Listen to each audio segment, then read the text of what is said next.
Meron po tayong general overhauling saka general repair nito. Yan po,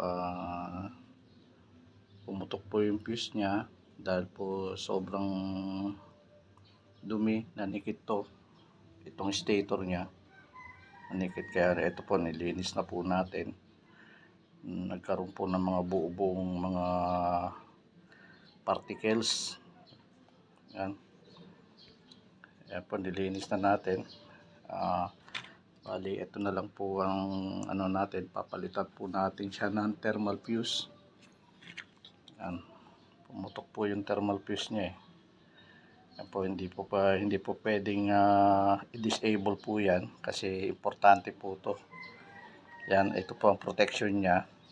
Yan, dahil kung wala po to, i-rekta po natin yung pag nagkaroon po siya ng katulad niya na stack up, imbis na itong bumigay, direktang masusunog yung ating motor.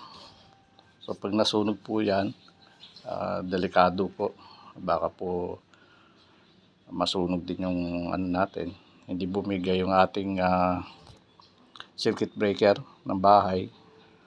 Ayan po nagiging cause po niyan. So kailangan po natin palitan to.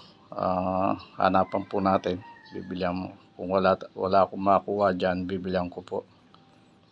Yan po. Yan pong value niyan, 134 degrees. Yan po ang kayang init niya.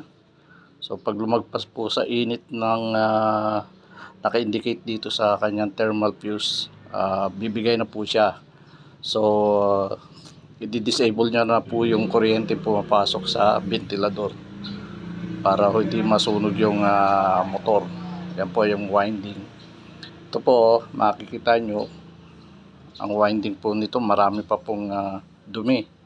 So hindi ko pa po siya nalilinis. Inuna ko nilinis yung stator niya kasi nagkaroon siya ng mga sticky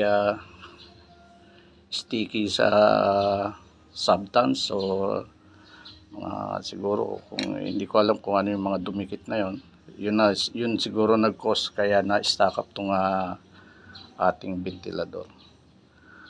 So yan po siya. Ayan, nalinis na po natin yan kanina. Inuna natin linisin to dahil wala pa naman tayong thermal fuse. So unahin muna natin yung pwede nating linisin. So ayan po, gagrasahan ko na lang po siya, yung kanyang pivot bearing dyan sa loob, pivot bearing. So na lang po tayo. Thank you for watching po.